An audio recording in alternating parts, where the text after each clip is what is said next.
मैं गौरव शाह एक बार फिर से आपके अपने YouTube channel glorious learning classes में स्वागत करता हूँ। जैसा कि हमने प्रीवियस वीडियो में डिस्कस कर चुके हैं कि हमने जो भी अपने चैनल पे वीडियोस वगैरह अपलोड की है, ठीक है, तो फिजिक्स की शायद 5 वीडियो अपलोड हो गई है फर्स्ट चैप्टर की, ठीक है, जो पार्ट वाइज बनी है, part 1, part 2, part 3, part 4, part 5 type की, जिसमें चैप्टर फर्स्ट की ही 5 वीडियो तुम्हारे इंटर से रिलेटेड पड़ गई हैं, ठीक है। तो आज हम लेकर आए हैं आप लोगों के लिए क्लास 12th की मैथ का। पहले आज हम सिलेबस डिस्कस करते हैं, उसके बाद हम बताते हैं कि आपकी क्लास 12th की मैथ की जो भी क्लास होंगी वो अपने YouTube चैनल पे प्रोवाइड कराई जा रही हैं, ठीक है। तो सबसे पहले आज हम डिस्कस करने वाले हैं class 12th CBSE plus UP board, ठीक है, CBSE plus UP board class 12th mathematics. इसका मतलब क्या है कि इसमें जो भी तुम्हारे यूपी बोर्ड के स्टूडेंट होंगे और CBSE बोर्ड के स्टूडेंट होंगे, दोनों को एक साथ लेते हुए, ठीक है, हम अपनी क्लास को डिस्कस करेंगे और अपनी क्लास को चैप्टर वाइज जो भी हम सिलेबस डिस्कस करने वाले हैं, तो सिस्टमैटिक तरीके से जो तुम्हारे जो कहते हैं एग्जाम के पॉइंट ऑफ व्यू के अकॉर्डिंग जो भी तुम्हारे पॉइंट ऑफ व्यू से इंपॉर्टेंट चीज़ें हैं वो सारी तो डिस्कस करेंगे ही, लेकिन मैथ का पहले आज हम डिस्कस कर लेते हैं सिलेबस। तो मैथ का सिलेबस डिस्कस देखो करने वाले हैं आज हम। तो सबसे पहले ध्यान दो, तो मैथ का सिलेबस तुम्हारा है क्या, क्योंकि सिलेबस डिस्कस करना बहुत ही इंपॉर्टेंट है। चाहे फिजिक्स का भी हमने स्टार्ट की थी क्लास, तो फिजिक्स के भी सिलेबस के बारे में बताया था, और फिजिक्स की जो तुम्हारी क्लास हमने प्रोवाइड की है तुम अपने यूट्यूब चैनल पे, उसमें जो 5 पार्ट तुम्हारे अपलोडेड हैं उसमें जो है बहुत ही अच्छे तरीके से बेसिक तरीके से सारे कॉन्सेप्ट क्लियर तरीके से बताए गए हैं। तो आप लोग मेरी फिजिक्स की जो 5 पार्ट में एक चैप्टर की क्लास पढ़ी है वो लिंक हम डिस्क्रिप्शन बॉक्स में इसमें प्रोवाइड कर देंगे, तो आपको फिजिक्स की भी क्लासेस इसी डिस्क्रिप्शन बॉक्स के थ्रू मिल जाएंगी, ठीक है। क्योंकि अभी 5 ही पार्ट बने हैं, तो अगर अभी से लग जाओगे तो शायद ही आप लोगों को कभी कोई दिक्कत नहीं होने वाली है आगे, ठीक है। तो सबसे पहले आज हम डिस्कस करने वाले हैं अपने मैथ के सिलेबस के बारे में, जो क्लास 12 से रिलेटेड है। CBSE और यूपी बोर्ड स्टूडेंट्स के लिए बहुत ही इंपॉर्टेंट क्लास होने वाली है, और हम लेकर आ रहे हैं बहुत ही आसान तरीके से मैथ को बेसिक लेवल से लेकर हाई लेवल तक कैसे आप लोगों को मैनेज कराना है, ये सब काम किसका है, मेरा, ठीक है। सबसे पहले हम डिस्कस कर लेते हैं आज का सिलेबस तुम लोगों का। जैसा कि सिलेबस से रिलेटेड वीडियो बनी थी, हो सकता है आज क्लास भी स्टार्ट करते हैं हम, ठीक है। सबसे पहले सिलेबस देखो, इसमें तुम्हारे जो मैथमेटिक्स का सिलेबस है क्लास 12 का, तो सबसे पहला चैप्टर जो तुम्हारा आता है वो आता है रिलेशन एंड फंक्शन, मतलब हिंदी में इसे बोल सकते हैं संबंध एवं फलन, ठीक। उसके बाद सेकंड नंबर चैप्टर जो है वो इनवर्स ट्रिग्नोमेट्रिक फंक्शन, मतलब प्रतिलोम त्रिकोणमिति फलन, ठीक है। इसमें क्या होगा, साइन इनवर्स, कॉस इनवर्स, मतलब हमने जो भी बताए थे 6 टाइप के ट्रिग्नोमेट्रिक फंक्शन होते हैं, तो इनके जितने भी इनवर्स वाले टाइप के क्वेश्चन होंगे वो हम जब पूरा चैप्टर डिस्कस करेंगे तो बिल्कुल बेसिक से लेके पढ़ाएंगे। ये नहीं कि आप लोगों को ऐसा समझ में नहीं आएगा, बिल्कुल 0 लेवल से उठाएंगे आप लोगों को, और अच्छे से आसान तरीके से इजी वे से बताते हुए चलेंगे। जब ये सिलेबस पूरा आज हम डिस्कस कर लेते हैं पहले सिलेबस अपना, ठीक। सबसे पहले उसके बाद थर्ड चैप्टर जो तुम्हारा आता है वो है मैट्रिसेस, इसको कहते हैं हिंदी में हम आव्यूह। इसमें मैट्रिक्स निकालना बताएंगे आप लोगों को, जैसे रो क्या होती है, कॉलम्स क्या होती है, ठीक है। रो कॉलम के बाद हम बताएंगे कि एडजॉइंट ए क्या होता है, ठीक है, मॉड मतलब वेक्टर ए क्या होता है, वेक्टर ए कैप क्या होता है, ठीक है, सारी चीज़ें बताएंगे जब भी हम बताएंगे। तो इसमें जो भी तुम्हारे 2x2 वाली जो भी तुम्हारे मैट्रिक्स होंगी, 3x3 वाली मैट्रिसेस होंगी, उन सारी मैट्रिसेस का सॉल्यूशन बहुत ही आसान तरीके से बताएंगे जब भी हम ये चैप्टर मैट्रिसेस वाला पढ़ेंगे।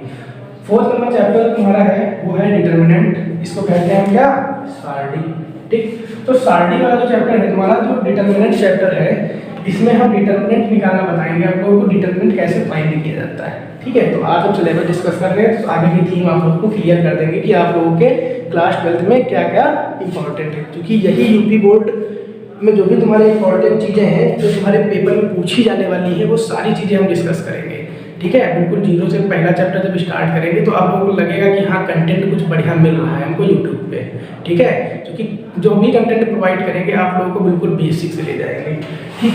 उसके बाद 5 नंबर चैप्टर पे हम आते हैं। जो 5 नंबर चैप्टर तुम्हारा है वो कॉन्टिन्यूटी एंड डिफरेंशिएबिलिटी, सांद्रता एवं अवकलनीयता।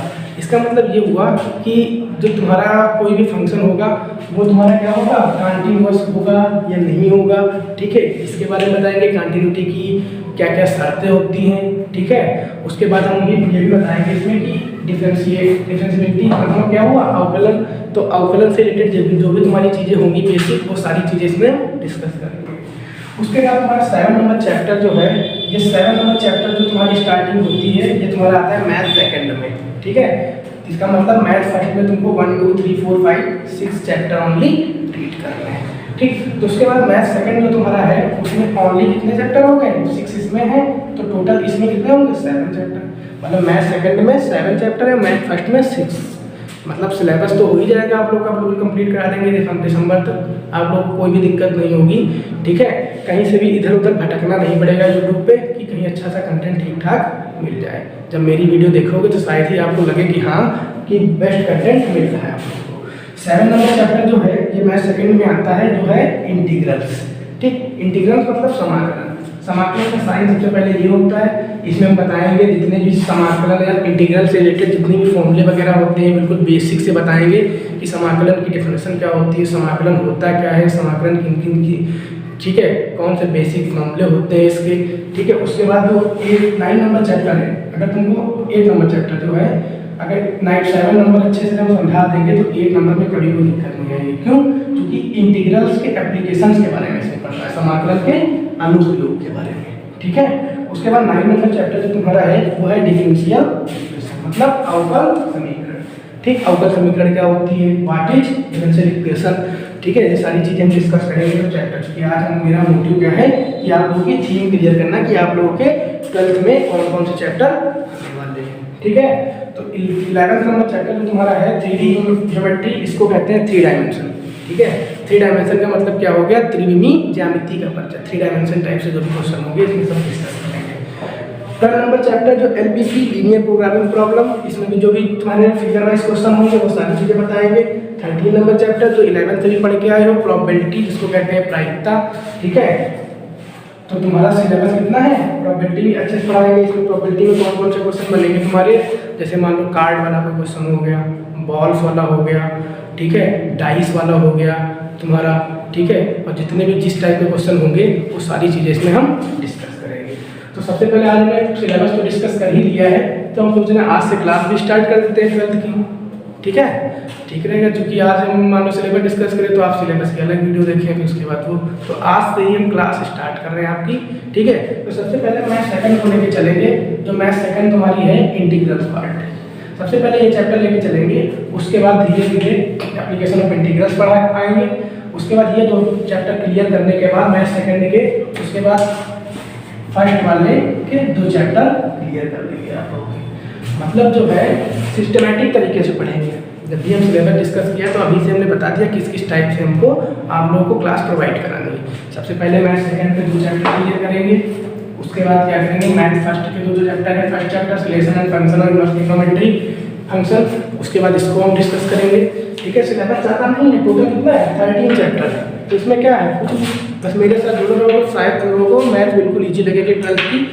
ठीक है, तो आप लोग बिल्कुल बेसिक से ले जाएंगे, ऐसा नहीं है कि कभी कोई दिक्कत होने वाली है।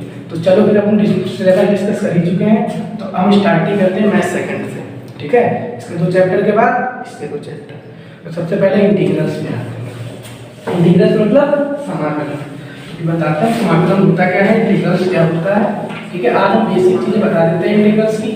ठीक है, क्योंकि तुम्हारा मैथ सेकंड स्टार्टिंग पहले कर रहे हैं आप लोग क्लास 12 की, तो सबसे पहले कुछ स्टार्ट कर रहे हैं जो हम मैथ सेकंड का फर्स्ट चैप्टर जो है इंटीग्रल्स, तो इसको आसानी से पहले सबसे पहले समझ लो बेसिक चीज़ें इसमें क्या क्या हमको ध्यान में रखनी चाहिए। ठीक है, तो हो सकता है तुम लोगों ने डिफरेंशियल पढ़ा हो फर्स्ट ईयर में, डिफरेंशियल पढ़ा है तो तुम लोगों को इंटीग्रल भी समझ में आ जाएगी, अगर अच्छे से नहीं पढ़ी होगी तो। अगर नहीं पढ़ी होगी तो हम बेसिक से पढ़ाएंगे आप लोगों को, उसकी कोई टेंशन नहीं। ठीक है, टेंशन लेने की कोई बात नहीं। सबसे पहले हम डिस्कस करने वाले हैं मैथ सेकंड के बारे में। मैथ हमने बताया मैथ सेकंड से स्टार्ट करना है, तो हम स्टार्टिंग में इसका बेसिक स्टार्ट करते हैं, कल से इसके जितने भी टाइप के क्वेश्चन होंगे धीरे धीरे डिस्कस करते हुए चलेंगे। शायद मैथ सेकंड जो तुम्हारा है वो इंटीग्रल्स। ठीक है, इंटीग्रल्स, या इसी को हम क्या कहते हैं, समाकलन। हम एनसीईआरटी बेस्ड से सारे जितने भी क्वेश्चन होंगे वो एनसीईआरटी के सारे क्वेश्चन डिस्कस करेंगे, और भी जो होंगे वो तुम लोगों को, जो भी मेरा इंस्टाग्राम चैनल है, ठीक है, जिसकी लिंक तुमको इस डिस्क्रिप्शन बॉक्स में मिल जाएगी। टेलीग्राम चैनल एक की लिंक है, इसकी भी डिस्क्रिप्शन बॉक्स में आप लोगों को लिंक मिल जाएगी। इसके थ्रू आप लोगों को जो भी दूसरे राइटर की बुक होंगी उसके क्वेश्चंस डेली की डेली प्रोवाइड कर दिए जाएंगे। उसी पे आप लोग उससे रिवीजन कर सकते हैं अच्छे से, ठीक है। तो रिवीजन अच्छे से करना हो तो मतलब जो भी दो तुम्हारे चैनल हैं, मतलब जो लिंक दी है हमने, एक इंस्टाग्राम की और एक तुम्हारी क्या है, टेलीग्राम की, ठीक। दोनों लिंक को ज्वाइन कर लेना। उसी पे आप लोगों को जो भी उस टाइप के क्वेश्चन, जैसे आज हमने पढ़ाया तो उस टाइप के क्वेश्चन दूसरे राइटर की बुक से भी मिल जाएंगे, ठीक है। तो चलो सबसे पहले आते हैं इंटीग्रल्स पे, ठीक है। आज की क्लास स्टार्ट करते हैं बिना किसी देरी के। इंटीग्रल्स मतलब समाकलन। समाकलन होता है इंटीग्रल, शायद पहली बार नाम ही सुन रहे होगे क्योंकि तुम लोग क्लास 12 में हो ना, तो क्लास 12 से ही ये स्टार्ट होती है, ठीक है। वैसे हम लोगों में जब हम लोग पढ़ते थे तो हम लोगों में तो हम 11 से ही स्टार्ट हो गई थी, क्योंकि क्या था तब तुम्हारा जो भी पार्ट था वो डिवाइड नहीं किया गया था कि फर्स्ट ईयर का अलग सिलेबस है और इंटर का अलग सिलेबस है। तो अब इस बार क्या रूल बनाया गया है कि तुम्हारा फर्स्ट ईयर का अलग सिलेबस है तो वो पढ़ के हटा दो, उसके बाद इंटर का जो अलग है। हम लोगों में क्या था, मोटी सी इतनी बुक थी, उसमें क्या करना पड़ता था, जो चीज़ फर्स्ट ईयर में पढ़े पहले आधी फर्स्ट ईयर में रीड करनी पड़ती थी, आधी बुक हमको फर्स्ट ईयर में रीड करनी पड़ जाती थी। उसके बाद क्या करना पड़ता था, वही बुक पूरी पढ़नी पड़ती थी हमको कौन, इंटर में। तो मतलब हम लोगों को ज़्यादा मेहनत करनी पड़ जाती है, आप लोगों को तो आसान हो गया, अब इंटर बहुत ही आसान हो गया। तो सबसे पहले देखो इंटीग्रल समाकलन होता क्या है। अब मेन टॉपिक पे आते हैं इंटीग्रल्स, ठीक है। इंटीग्रल्स क्या होता है, सबसे पहले देखो इंटीग्रल्स जो होता है उसको डिनोट करते हैं, ठीक है, एस टाइप के एक साइन से, और ये होता है इसका बेस, ठीक। इंटीग्रेशन और डीएक्स लिखने का बेस ये है कि अभी हम इंटीग्रल्स के बारे में आपको डिफाइन कर रहे हैं। तो इंटीग्रल्स डीएक्स, इसका मतलब क्या हुआ कि जो इंटीग्रेशन हो रहा है वो एक्स के लॉन्ग, अगर यहाँ पे कोई भी वेरिएबल एक्स लगा है तो एक्स के लॉन्ग हो रहा है। अगर मान लो एक्स ना होता वाई होता तो वाई के लॉन्ग होता, जेड होता तो जेड के लॉन्ग। इसका मतलब इस डी के पास में nearest to D if any variable, ठीक है, then we call integration with respect to that variables, ठीक है। इसका मतलब क्या हो गया कि integration with respect to X, ठीक। और ये तुम्हारा क्या है, इंटीग्रेशन का साइन है। इंटीग्रेशन के साइन को हम इसी साइन से डिनोट करते हैं, देखो इस टाइप से, ठीक। और यहाँ पे क्या होता है, यहाँ पे होता है एक्स लिखा है तो एक्स के लॉन्ग, वाई लिखा है तो वाई के लॉन्ग। और यहाँ पे जो भी वैल्यू होती है वो कोई किसी भी टाइप की हो सकती है, एलजेब्रिक हो सकती है, ठीक है, अभी सारी चीज़ बताएंगे, एलोगरिथमिक हो सकती है,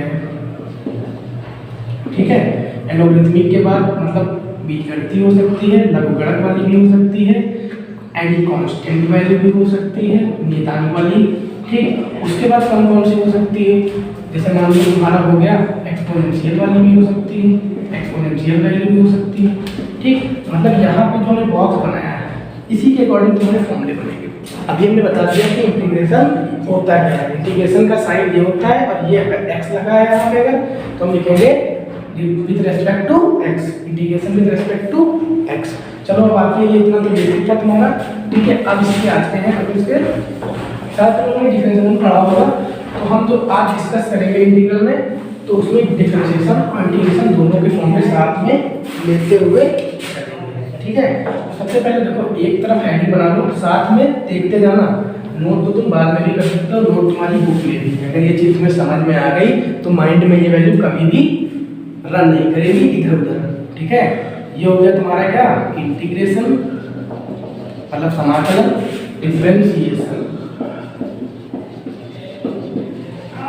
मतलब अवकलन, समाकलन अवकलन, ठीक है। अब दोनों लैंग्वेज लिखना पॉसिबल नहीं है तो कभी कभी हम हिंदी में लिख सकते हैं, कभी कभी इंग्लिश में भी लिख सकते हैं, ठीक है। तो डिफरेंस हम अब देखो साइन क्या है, हमने बताया इंटीग्रेशन को किससे डिनोट करते हैं, इससे, डिफरेंशिएशन को करते हैं डी बाई डीएक्स से। डिफरेंशिएशन क्योंकि हमने पढ़ा नहीं, क्योंकि फर्स्ट ईयर का कोर्स है तुम्हारा डिफरेंशिएशन वाला, लेकिन हम बता दिया इसका बेसिक भी कि डिफरेंशिएशन जो होता है उसको डी अपॉन डीएक्स से डिनोट करते हैं। उसके बाद यहाँ पे डी अपॉन डीएक्स के पास में जहाँ पे वेरिएबल कुछ भी हो सकता है, जैसे मैंने इंटीग्रेशन में बताया, ठीक। तो इंटीग्रेशन होता है, इंटीग्रेशन डीएक्स होता है, डिफरेंशिएशन होता है डी अपॉन डीएक्स, ठीक, तो सबसे पहले देखो पहला फॉर्मूला हम बनाते हैं कांस्टेंट वाला।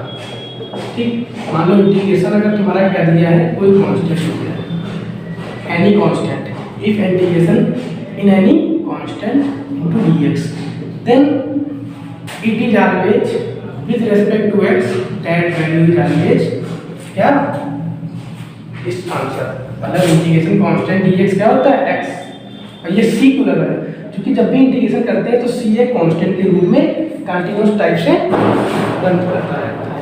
ठीक है, मतलब ये कंटीन्यूअस जो तुम्हारा कांस्टेंट है ये हमेशा ऐड होता रहेगा इंटीग्रेशन में। अब डिफरेंशिएशन जब भी हम करेंगे d/dx कांस्टेंट तो इसका हमेशा 0 होता है। तो हम को रिलेट करके दोनों फॉर्मूले बता रहे हैं संबंध में, मतलब एक दूसरे के साथ में, कभी भी भूलोगे नहीं। मान लो कभी भी तुमको कुछ कहे तो माइंड से भी जल्दी निकाल नहीं पाओगे अगर अच्छे से तुम मेरी वीडियो को या मेरी वॉइस को अच्छे से क्लियर से देख रहे हो। ठीक है, उसके बाद सेकंड नंबर तुम्हारा जो है वो मान लो हमने दिया इंटीग्रेशन x⁴n * dx। अगर मतलब अलजेब्रिक x को क्या कहते हैं, x is an algebraic function, x is an algebraic function है, बीजगणितीय फलन है। ठीक है, n क्या है यहाँ पे, n is any constant value, कोई भी कांस्टेंट वैल्यू होती है 1 to n। ठीक है, तो इंटीग्रेशन x⁴n का फॉर्मूला क्या होता है, x⁴n + 1/n + 1 + c। इसका मतलब ये हुआ कि जो भी तुम्हारी पावर होंगी, ठीक है, उसमें एक ऐड हो जाएगा और वही पावर नीचे आ जाएगी। ठीक है, तो ये हो गया तुम्हारा क्या, इंटीग्रेशन x⁴n * dx का फॉर्मूला, मतलब इसी पावर में एक ऐड कर दो और वही पावर अपॉन में। ठीक है, that power in add first and it is also power below on the divide on below position. ठीक है, डिवाइड इन बिलो पोजीशन। उसके बाद सेकंड नंबर क्वेश्चन, जो सेकंड नंबर इसी से रिलेटेड जो फॉर्मूला बन सकता है d/dx x⁴n भी, अब इंटीग्रेशन x⁴n हो सकता है, इंटीग्रेशन x⁴n, डिफरेंशिएशन भी x⁴n हो सकता है। तो इसका फॉर्मूला होता है nxn - 1, मतलब इसमें पावर क्या होगी, पहले पावर वो आगे आएगी, that power is come on first, that on the power subtract by. ठीक है, तो सबसे पहले हम क्या करेंगे, इसमें एक पॉइंट लिख लो कि इसमें इंटीग्रेशन में पावर इंक्रीज होती है, इंक्रीजिंग पावर होती है इसमें। ठीक है, इससे तो पता चल रहा होगा इंक्रीज होती है एक पावर। तो सेकंड वाला जो हमने बताया इसमें एक पावर कम हो जाती है, मतलब डिक्रीज पावर, डिक्रीजिंग पावर।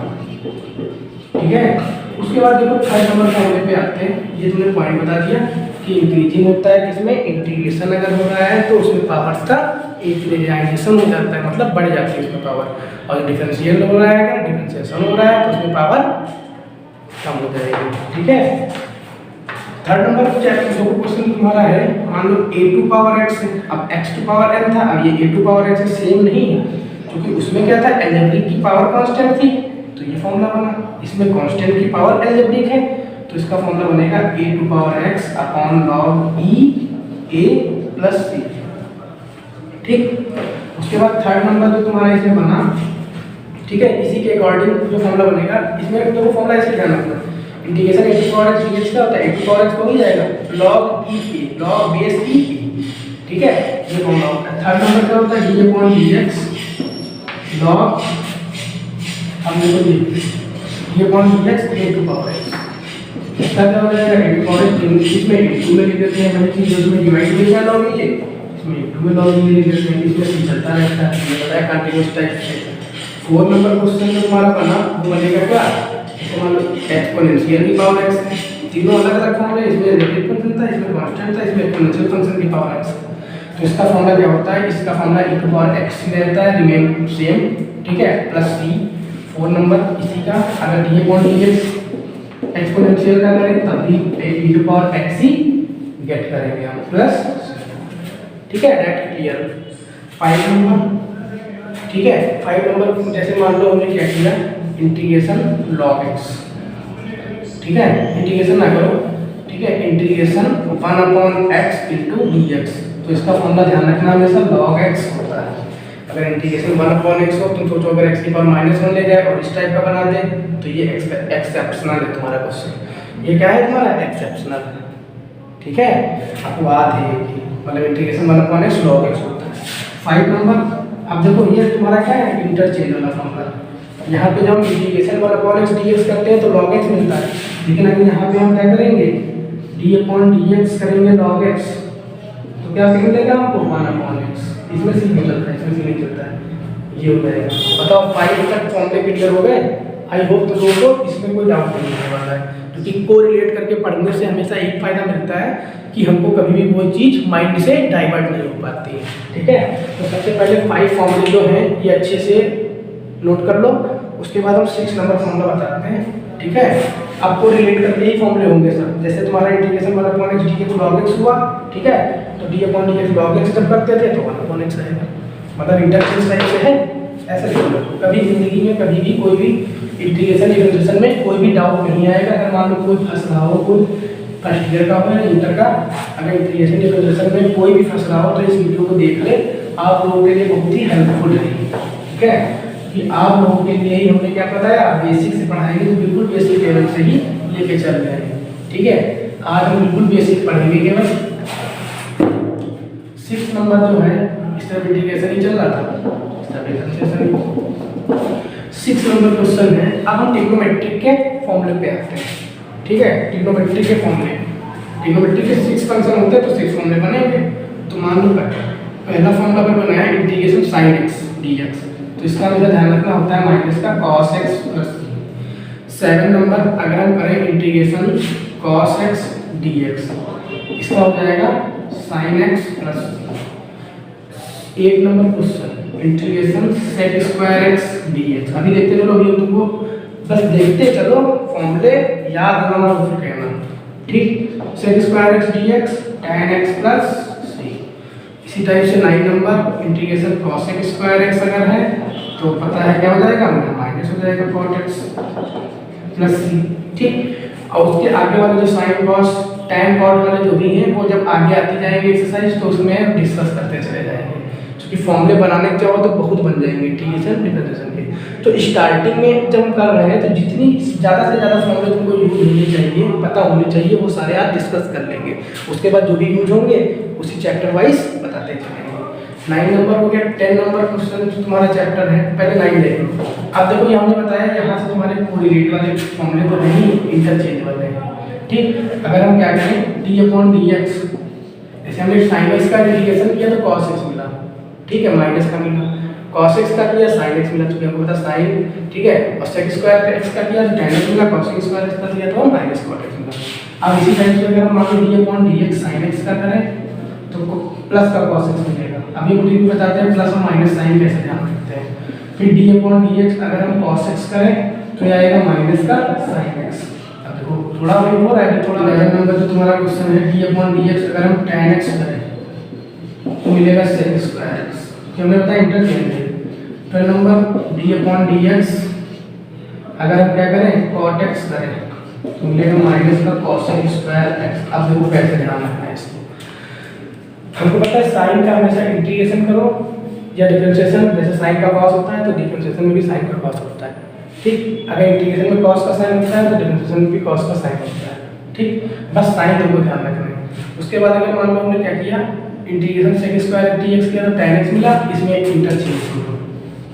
जब इंटीग्रेशन करते हैं sec स्क्वायर x का तो tan x मिलता है, लेकिन डिफरेंशिएशन में जब डिफरेंशिएशन करते हैं tan x का तो sec स्क्वायर x मिलता है। ठीक, cos स्क्वायर x और cot x में cot x का cos स्क्वायर x का जब हम क्या करते थे इंटीग्रेशन तो cot x मिलता था, लेकिन जब इसका हम क्या करेंगे डिफरेंशिएशन करेंगे तो माइनस cos स्क्वायर x। ठीक, आइए तुम लोगों को समझ में आ गया होगा। ठीक है, इसके बाद देखो आइए तुम लोगों को समझ में आ गया होगा। इसके बाद हम देखते हैं 3-4 और फॉर्मूले बता देते हैं हम लोग को जो इम्पोर्टेंट हैं, जो आने वाली जो तुम्हारी एक्सरसाइज है 7 है ना, तो 7.1 जो एक्सरसाइज है उसमें इम्पोर्टेंट है, क्योंकि हम एक्सरसाइज डिस्कस करते हुए चलेंगे। ठीक, तो सब उसके बाद 9 तक हो गए थे। 10 नंबर जो तुम्हारा फॉर्मूला बनेगा form 1 plus X square dx, ये होता है tan inverse x plus b। ठीक, integration 1 upon under root 1 minus X square 1 minus X square. 11 number क्या है integration 1 upon under root 1 minus X square dx, ये होता है sin inverse x plus c। 12 number integration 1 upon x under root, ठीक है, x square minus 1 dx, ये होता है sec इनवर्स x। अब ये इंटरचेंज वाला है, इस चारों फॉर्म 3 फॉर्मूले ये जो हैं ये भी इंटरचेंज वाले ही हैं। अगर हम d/dx tan इनवर्स करें तो हमको मिलेगा 1/1 + x²। अगर हम d/dx को 11 देखते हैं, चलो d/dx sin इनवर्स x करें तो हमको मिलेगा 1/√1 - x²। अगर हम d/dx sec इनवर्स x करें, ठीक है, differentiation sec inverse x that is 1/x √x² - 1। ठीक, आई होप तुम लोगों को यहाँ तक जो भी मैंने फॉर्मूलेस वगैरह बताए कोरिलेट करके आप लोगों को समझ में आ गया होगा। ठीक है, आज हमने पूरा बेसिक डिस्कस कर लिया है इंटीग्रेशन का। ठीक है, आप इस टाइप के क्वेश्चन कैसे बनेंगे वो सारी चीज़ें भी हम डिस्कस करेंगे। जैसे मान लो पहला फॉर्मूला हमने बताया कांस्टेंट का, तो पहले टाइप का क्वेश्चन कैसे बन सकता है, इंटीग्रेशन है तो इंटीग्रेशन वाले क्वेश्चन, इंटीग्रेशन 5 × dx मान लो है, तो इसका इंटीग्रेशन कैसे बनाएंगे ये क्वेश्चन है। तो मान लो तो हम 5 को बाहर कर लेंगे क्योंकि क्या है कांस्टेंट वैल्यू, और ये dx और dx है तो इसके नीचे 1 तो वैसे भी कांस्टेंट है। तो 5 हमने बताया था कांस्टेंट कुछ भी हो यहाँ पे, ठीक है, वो और dx होता है तो हमेशा ये जो तुम्हारे जिसके रेस्पेक्ट में करते हैं वही वैल्यू आ जाती है प्लस इसी क्या है कांस्टेंट, ये आ जाएगा। दूसरे टाइप का क्वेश्चन वो कैसे बन सकता है तुम्हारा, दूसरा हमने बताया था इंटीग्रेशन x⁴n टाइप का। तो मान लो यहाँ पे x³ दिया dx, तो इसका करना होगा तो हमने बताया था x⁴n + 1/n + 1, तो यहाँ पे हो जाएगा x⁴3 + 1/3 + 1 + 3, मतलब हो जाएगा आंसर x⁴4/4। ठीक है, प्लस 3 लगाते थे तो कांस्टेंट हमेशा ऐड करना पड़ता है। थर्ड नंबर क्वेश्चन जो तुम्हारा है, थर्ड नंबर क्वेश्चन हमने जो बताया था तो हमने बताया था कि ये तुम्हारा इस टाइप से बन सकता है।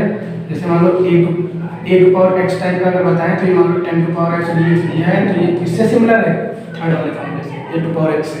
तो 10⁻x का जब करेंगे तो 10⁻x को होगा ये, और log e a होता था, यहाँ पे log e की जगह पे 10 है ना, ठीक है, तो यहाँ पे e10 हो जाएगा। फिर क्वेश्चन नंबर 4 टाइप का क्वेश्चन कैसे बनेगा, जैसे हमने बताया 4 नंबर एक्सपोनेंशियल होता है, तो मान लो e⁴x है, इस टाइप का डायरेक्ट e⁴x ही होगा। मान लो कह दें e⁴2x करो तो e⁴2x तो हो जाएगा, लेकिन जो चीज़ एक्स्ट्रा होती है उसका डिफरेंशिएशन डिवाइड में करके क्या करते हैं हम लिख देते हैं। ठीक है, तो यहाँ पे हो जाएगा अपॉन, ठीक। उसके बाद मान लो e⁴3x होता तो e⁴3x/3, मतलब इसका डिफरेंशिएशन डिवाइड के रूप में हमको लिखना पड़ता है। ये तुम्हारा क्या है, यही रूल है। अगर इस फॉर्मूले के बेस से अगर हम करें तो फॉर्मूला तो वही बना देंगे e⁴2x, लेकिन जो एक्स्ट्रा वैल्यू है उसका डिफरेंशिएशन करके डिवाइड में लिखना पड़ता है। ठीक, उसके बाद 5 टाइप का क्वेश्चन जो तुम्हारे हैं sine cos tan cot type से हैं जो हमने बताया, तो उस टाइप के क्वेश्चन कैसे करेंगे 5 मिनट लिख लेंगे, सारे टाइप के क्वेश्चन डिस्कस कर लेंगे। ठीक, 4 टाइप बता दिए, 5 टाइप का क्वेश्चन ऐसे हो सकता है। जैसे मान लो पहले इंटीग्रेशन हमको करना है sin 2x dx, तो हम क्या करेंगे, जैसे हमको मान लो सपोज करो sin x he, assume this is an sin x function, that is when we get sin x integration is minus cos x, ठीक, तो minus cos 2x upon, firstly we say that 2x is extra value, that differentiation is divide part, ठीक है, तो 2/2 कर देंगे, इस 2x का differentiation 2 हो जाएगा और 2 क्या कर देंगे डिवाइड में प्लस, यही आंसर हो गया। अगर मान लो इसी टाइप का क्वेश्चन दे दें 6 नंबर 6 टाइप का क्वेश्चन इंटीग्रेशन cos 5x, तो हमको क्या करना पड़ेगा, cos x है तो sin x होगा, तो पता ही sin 5x जो एंगल में है वो ही लेंगे और इसी एंगल का डिफरेंशियल करके नीचे 5 आ जाएगा। 5x का क्या होता है डिफरेंशियल 5, बस ये आंसर हो गया। क्वेश्चन नंबर 7 टाइप का जो क्वेश्चन है जल्दी तुम्हारा क्या होगा, tan इनवर्स टाइप ऐसे बताया था ना हमने। जैसे मान लो तुम्हारा दिया हो sec² 3x, तो उसका हमको पता है क्या होगा, ये तो पता है sec² x होता है tan x, इंटीग्रेशन हमने भी बताया सारे फॉर्म में डिस्कस कर चुके हैं, तो ये तो हो जाएगा tan 3x, ठीक है, अपॉन 3 कर देंगे प्लस, इसी टाइप से बन जाएगा cos² 3x, cos x² 3x तो माइनस cot 3x/3, ठीक है। 8 नंबर फॉर्मूला हमने बताया डायरेक्ट, एक तो कोई इस टाइप का बताया होगा इंटीग्रेशन 1/x dx डायरेक्ट होता है log x, ये हो गया 8 टाइप का क्वेश्चन। 9 टाइप का क्वेश्चन जैसे मान लो तुम्हारा वही फॉर्मूले टाइप के होंगे वो, ठीक है, और जब भी तुम्हारे हम जो तुम्हारी 7.1 एक्सरसाइज डिस्कस करेंगे तो उसमें हम बेसिक से बताएंगे, ये चीज़ तो हमने आज बेसिक बता दी थी कैसे कैसे क्वेश्चन बनते हैं। उसके बाद जैसे 7.1 हमने एक्सरसाइज स्टार्ट की, तो जैसे मान लो जो एक्स्ट्रा वैल्यू होती है उसको हम हमेशा लेफ्ट करेंगे, और लेफ्ट करने वाली वैल्यू को हमेशा हम डिफरेंशिएशन करेंगे। Firstly you understand that when we let any value in integration that is always be क्या डिफरेंशिएट, और डिफरेंशिएट करके उसकी वैल्यू इवैल्यूएट करना पड़ेगा, और उसी को कहते हैं इंटीग्रेशन इन एलिमिनेशन मेथड। ठीक है, इंटीग्रेशन इन एलिमिनेशन मेथड। ठीक है, ये एलिमिनेशन मेथड हम बताएंगे तुमको कल। ठीक है, आज के लिए इतना ही रखते हैं। ठीक है, क्योंकि आज हमने सिलेबस भी डिस्कस कर लिया, इंटीग्रेट मैथ सेकंड का जो पहला चैप्टर है वो भी डिस्कस कर लिया, उसका बेसिक भी देख लिया। कल इसकी एक्सरसाइज जो एनसीईआरटी टाइप के जो भी क्वेश्चन होंगे तुम्हारे वो कल हम डिस्कस कर लेंगे। हर टाइप के क्वेश्चन बताएंगे, नहीं कि पूरी एक्सरसाइज। जैसे मान लो जो भी सिमिलर क्वेश्चन होंगे बता देंगे इससे सिमिलर क्वेश्चन है तो ये क्या करना है, ट्राई करना है। क्योंकि मैथ क्या होता है, प्रैक्टिस मेक्स मैन स्ट्रॉन्ग, मतलब जितनी प्रैक्टिस हम ज़्यादा करते जाएंगे क्वेश्चन उतने ही स्ट्रॉन्ग होते चले जाएंगे। तो ये नहीं कि हम सारे एक क्वेश्चन बता रहे हैं, सारे क्वेश्चन बताने का कोई हो ही नहीं, क्योंकि तुम लोगों को भी तो कुछ रिवीजन करना है ना। तो हम हर टाइप के क्वेश्चन बनाएंगे, जैसे 7.1 बताए, जितने भी टाइप के क्वेश्चन उसमें बनेंगे वो सारे डिस्कस कर लेंगे। उसी से सिमिलर क्वेश्चन हम आप लोगों को दे देंगे वर्क। ठीक है, वो अपना रिवीजन करते जाओ। ठीक है, आज के लिए इतना ही रखते हैं, क्योंकि आज की वीडियो फिर ज़्यादा लंबी हो जाएगी, क्योंकि सिलेबस भी डिस्कस हो गया है। तो आप लोग मेरे साथ जुड़े रहिए, मैथ बिल्कुल आसान तरीके से इजी वे से पढ़ाएंगे, बिल्कुल 0 टू हाई लेवल ले जाएंगे। आप लोग कभी मैथ में कोई ऐसा क्वेश्चन नहीं होगा जो कभी फंस जाए। अगर मेरे साथ कनेक्ट हैं आप लोग, अगर आप लोग मेरे साथ कनेक्ट हैं तो कभी भी आप लोगों का कोई भी क्वेश्चन डाउट नहीं होगा। ठीक है, डाउट होगा भी तो जो भी चैनल तुम्हारे होंगे, जो तुमको हमने लिंक दी है डिस्क्रिप्शन बॉक्स में, टेलीग्राम का, ठीक है, और इंस्टाग्राम का चैनल जो तुम्हारा क्रिएट किया है हमने, तो इस पर ज्वाइन हो जाना, उस पर डाउट दे देना। अगर कोई भी क्वेश्चन होगा तो हम तुमको सॉल्यूशन प्रोवाइड करा देंगे। क्योंकि आप लोगों के लिए ही हमने क्या किया है, यूट्यूब पे अपना न्यू बैच मैथ का स्टार्ट किया है, वो भी क्या है, फ्री ऑफ कॉस्ट। तो ज़्यादा से ज़्यादा स्टूडेंट्स को अवेल करो, उनको इनवाइट करो कि मेरे चैनल पे आके विजिट करें, और कंटेंट अगर अच्छा लग रहा हो उनको तो मेरे चैनल से क्या कर सकते हैं, स्टडी कर सकते हैं, अच्छे से जुड़ सकते हैं, कनेक्ट हो सकते हैं। क्योंकि हम क्या करते हैं, हमेशा ही बेस्ट कंटेंट देने की कोशिश करते हैं। ये तो ऑनलाइन क्लासेस है, मेरी जो भी ऑफलाइन वगैरह भी क्लासेस चलती हैं ना, तो उसमें भी हम हमेशा बेसिक से ही उठा के ले जाते हैं। क्योंकि ऑनलाइन प्रोवाइड करने का मेरा एक मोटिव ये है कि जो भी मान लो बच्चे तुम्हारे एफोर्ड नहीं कर सकते क्लास, मेरी डिस्टेंस की वजह से या भी कोई भी रीज़न हो सकता है, ठीक है, तो हम चाहते हैं कि प्रत्येक बच्चे के पास, एवरी स्टूडेंट्स के पास मेरा नॉलेज जाए और उनका माइंड क्या हो, गेन हो। ठीक है, और क्या करें, सारी चीज़ें लाइफ में अचीव करें। ठीक, तो हम हमेशा आप लोगों को बेस्ट कंटेंट देने की ही कोशिश करते रहेंगे, और हम चाहेंगे तो आप लोग भी अच्छे से पढ़ें इस पर और अच्छे से तैयारी करें। आप लोग की तैयारी की जिम्मेदारी मेरी, ठीक है। इस पर भी जो पढ़ रहा है मतलब ऑनलाइन, इसका मतलब ये नहीं है कि हम लोग ध्यान नहीं देंगे, आप लोगों के लिए सारी चीज़ें हम क्या कर रहे हैं, यूट्यूब पे प्रोवाइड कर रहे हैं। ठीक, तो आज की क्लास इतनी रखते हैं। आप लोगों से बस एक ही रिक्वेस्ट है, अगर मेरा हार्ड वर्क अच्छा लगा हो ना, जितने भी तुम्हारे फ्रेंड्स वगैरह हों उनको मेरी लिंक शेयर करो यूट्यूब की, उनको कनेक्ट कराओ, ज्वाइन कराओ, ज़्यादा से ज़्यादा लोगों को प्रोवाइड हो सके, जिससे मेरी फ्री क्लासेस है, ठीक है, और उनको भी अच्छा कंटेंट मिल सके। तो आज के लिए इतना ही रखते हैं। जय हिंद, नमस्कार।